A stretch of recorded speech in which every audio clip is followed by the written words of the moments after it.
Le jugement qui a été rendu par la Cour d'assises de Paris est un jugement qui est très surprenant.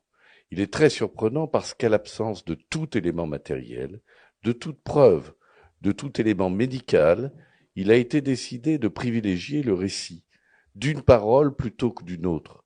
Personne n'était dans la chambre du Marriott ce soir-là. Deux personnes racontent deux histoires différentes. L'une raconte une histoire de viol, l'autre raconte une histoire d'une altercation intervenue entre les deux. Il faut des preuves matérielles pour établir l'une ou l'autre des récits pour décider si oui ou non c'est la vérité.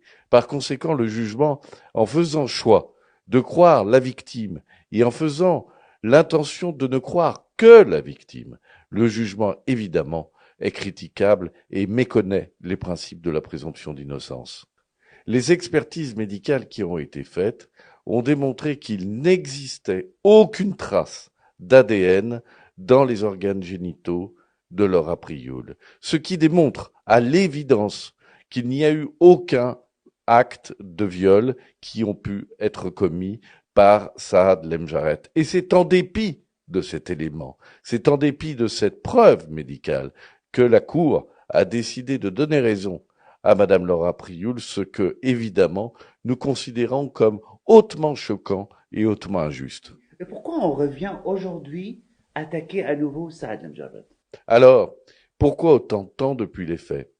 Parce que la justice est lente en France, parce que la justice prend son temps en France, parce que Madame Prioul a décidé de faire en sorte que cette procédure dure longtemps, en refusant, alors que c'était la volonté des juges, que l'on aille devant un tribunal, ce qui aurait fait une décision rendue en 2019, plutôt que devant la cour d'assises, ce qui est une formation criminelle large et dont la mise en place est beaucoup, beaucoup plus longue.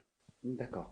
Alors là, ce qu'il a devant lui, Saad Mjabet, de faire un appel. J'imagine, ils ont des jours de procès, de faire un appel. Mais qu'est-ce que ça va changer quand on fait un appel, juridiquement? Nous avons en effet 10 jours pour réfléchir, 10 jours pour analyser la décision de la Cour. Ma volonté est que l'on continue à se battre et que l'on aille devant la Cour d'appel, et la Cour d'appel peut tout décider.